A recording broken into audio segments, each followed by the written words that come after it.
এগুলো আমার বিশ্বাস হয় না। এবার জুনায়েদ বাগদাদী রাহমাতুল্লাহ আলাইহি উত্তর দিতেছেন, আপনারা শোনেন। বলতেছেন, এক নম্বর প্রশ্ন হলো, সন্তান যখন মায়ের পেটের ভিতরে থাকে, থাকার পরে সন্তান কিন্তু মায়ের পেটের থেকে সেখানে মায়ের পেটের রক্তগুলো চুষে চুষে সন্তান খায়, কিন্তু সন্তান কিন্তু সেখানে পেশাব পায়খানা করে না। দুই নম্বর প্রশ্ন, পৃথিবীতে মাত্র সূর্য মাত্র একটা, যখন সূর্যটা যখন ওঠে পৃথিবীতে যত ঘর বাড়ি আছে সমস্ত ঘর বাড়ির দরজার সামনে কিন্তু আলো চলিয়া যায়। তিন নম্বর প্রশ্ন হলো, পৃথিবীতে একটা কোরআন শরীফ আছে, এই কোরআন শরীফটা লক্ষ লক্ষ মানুষ তেলাওয়াত করে, হাজার হাজার মানুষ তেলাওয়াত করে, লক্ষ লক্ষ মানুষ তেলাওয়াত শুনে, এই কোরআন শরীফ থেকে মানুষ উপকৃত হয়, কিন্তু এই কোরআন শরীফের ভালোবাসা, এই কোরআন শরীফের মাধুর্যতা, কোরআন শরীফের স্বাদ কিন্তু কমে না। এই কথা বলার পরে হযরতে জুনায়েদ বাগদাদী রাহমাতুল্লাহ আলাইহি, আমি লম্বা যাচ্ছি না, সময় শেষ।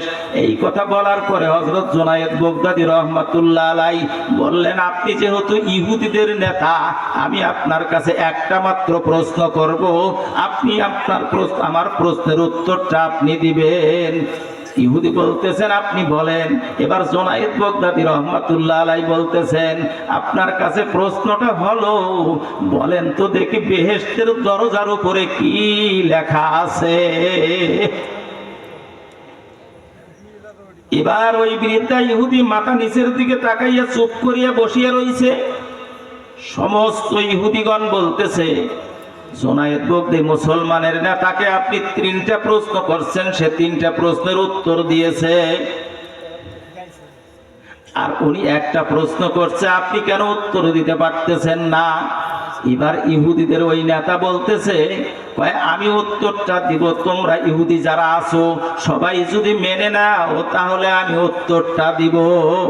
সমস্ত ইহুদি বলতেছেন, হুজুর আপনি বলেন, আপনার উত্তর আমরা মেনে নেব। এবার ওই বৃদ্ধা ইহুদি বলতেছে, বেহেশতের দরজার উপরে লেখা আছে, লা ইলাহা ইল্লাল্লাহু মুহাম্মাদুর রাসূলুল্লাহ,